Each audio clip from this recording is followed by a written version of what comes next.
July 2, 1943. The skies above Sicily burned with chaos. A German Focke-Wulf 190 screamed through the clouds, hunting down American bombers.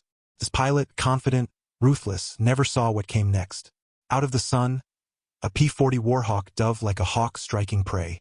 A burst of .50 caliber fire ripped into the German plane, sending it spiraling into the countryside below.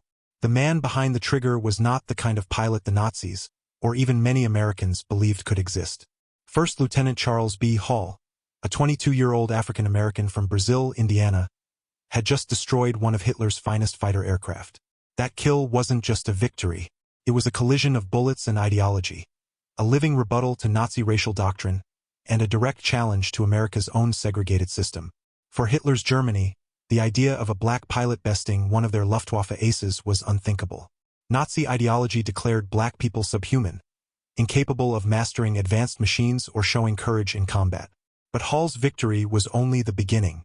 Over the course of the war, the Tuskegee Airmen, 992 pilots trained in Alabama, would fly 15,000 sorties, destroy more than 100 enemy aircraft, and become the most reliable bomber escorts in Europe.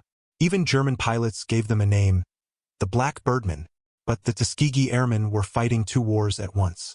In the skies above Europe, they battled the Luftwaffe. Back home in America, they fought against Jim Crow. Black soldiers couldn't sit in the same restaurants or live in the same neighborhoods as whites.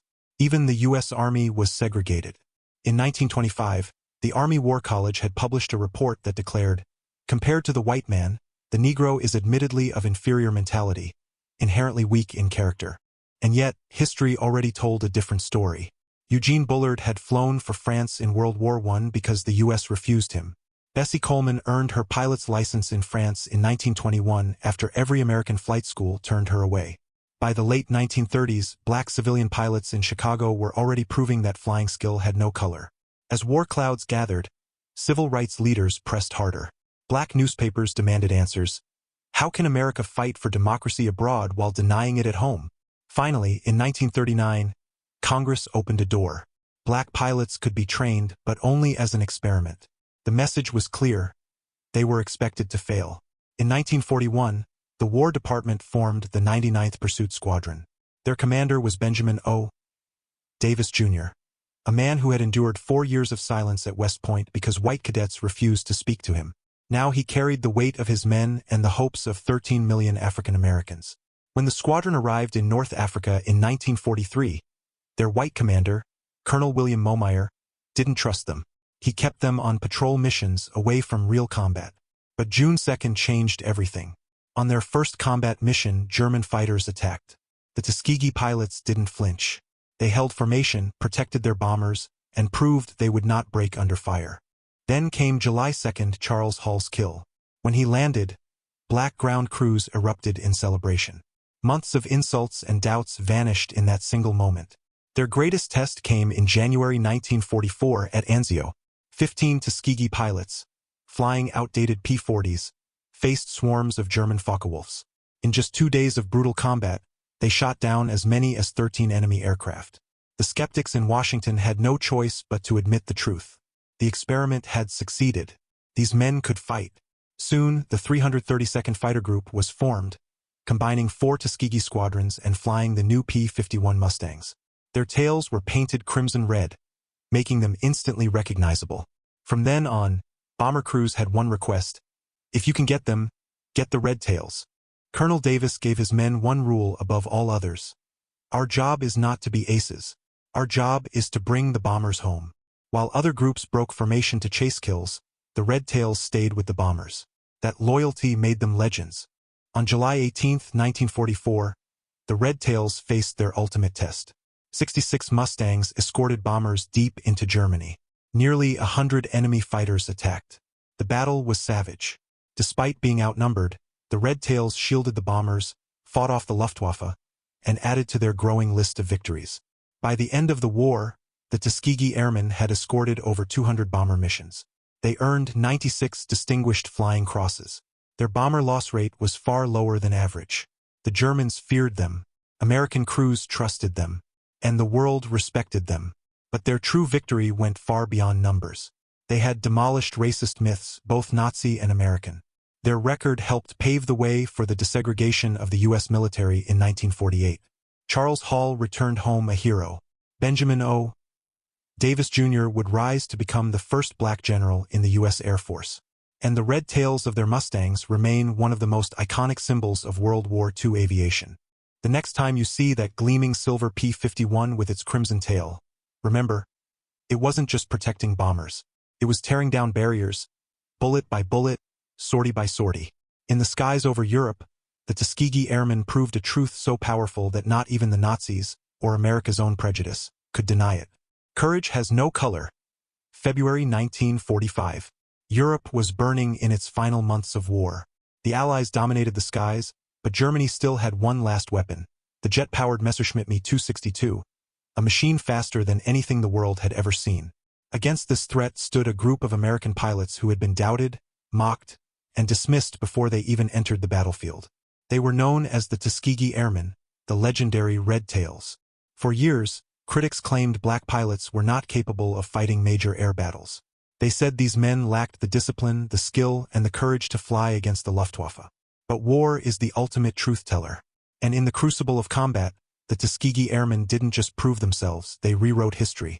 Take March 24, 1945, a mission unlike any other. The 332nd Fighter Group was ordered to escort American bombers on a dangerous 1,600-mile round trip to Berlin to strike the Daimler-Benz tank factory at the very heart of Nazi Germany. Intelligence reports warned the Germans would send their fastest jets, the dreaded Me-262s, to stop them. Colonel Benjamin O. Davis Jr. led 43 red-tailed P-51 Mustangs into enemy skies. High above Berlin, the trap was sprung. The largest force of German jet fighters ever assembled rose to meet them. The odds were impossible, the speed gap overwhelming. Yet the Red Tails had a plan. Lieutenant Roscoe Brown, who had studied the jet's weaknesses, later explained, "We knew the German jets were faster. Instead of chasing them, we turned into their blind spots." At 24,000 feet, Brown pulled his Mustang into a steep climb, aimed ahead of the jet's flight path, and opened fire. In seconds, smoke filled the sky as a German pilot ejected. Brown had just downed a machine thought to be untouchable. Moments later, Lieutenant Earl Lane achieved what many thought was impossible, destroying a Me-262 with a 2,000-yard deflection shot, thanks to the new K-14 computing gun sight. Another Tuskegee pilot, Lieutenant Charles Brantley, scored a third jet kill. In just one battle, the Red Tails had downed more jets than most Allied groups destroyed in the entire war. That day, the 332nd earned the Distinguished Unit Citation. But their story wasn't only about victories. August 12, 1944. Lieutenant Alexander Jefferson was flying his 19th mission when flak tore through his P-51 over southern France. Captured and sent to Stalag Luft III, Jefferson braced himself for harsh treatment. Instead, he encountered something unexpected. The German officers interrogating him knew shocking details, the layout of his airfield, the names of his commanders, even his parents' history back in Detroit. Nazi intelligence was terrifyingly thorough. Yet inside the prison camp, Jefferson found a strange twist of fate.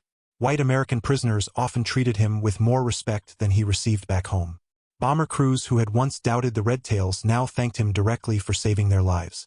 Jefferson later reflected, "Here I was, in a Nazi prison camp, being treated more equally by white Americans than I would be back in the United States. The irony was painful, but it revealed the deeper truth. In combat, survival erased prejudice." By the numbers, the Tuskegee Airmen's record was unmatched. 1,578 combat missions flown, 15,000 sorties completed, 179 bomber escort missions, 112 enemy aircraft destroyed in aerial combat, 150 destroyed on the ground, 950 rail cars, trucks, and vehicles destroyed, 254 locomotives smashed, even a German destroyer, crippled beyond repair. Most importantly, bombers under Red Tail escort lost only 27 aircraft to enemy fighters, compared to an average of 46 under other groups. This meant thousands of American lives saved, proof that the bomber crews weren't exaggerating when they called them the Red Tail Angels. But behind these heroes stood an army of unsung warriors, the ground crews. Out of nearly 16,000 Tuskegee Airmen, fewer than 1,000 were pilots. The rest were mechanics, armorers, engineers, men who worked miracles with limited supplies at their primitive base in Ramitelli, Italy. Even under German bombing raids, they refused to abandon their posts, dragging aircraft away from exploding fuel dumps to keep their squadrons alive. The Red Tails' edge wasn't just courage. It was training. At Tuskegee, pilots logged nearly 300 flight hours, far more than white cadets. The washout rate was brutal 60%. Only the absolute best graduated. They studied formation flying until it became second nature. In battle, their discipline held, even when German fighters tried to lure them away. As Colonel Davis ordered, anyone can chase an enemy. It takes discipline to stay with the bombers. Yet while they fought fascism in Europe, they battled racism at home. Newspapers like the Pittsburgh Courier highlighted their victories as part of the WWII campaign, victory against the enemy abroad and against prejudice in America. But the War Department often downplayed their achievements. For decades, many Americans didn't even know black fighter pilots had flown in World War II. Germany knew.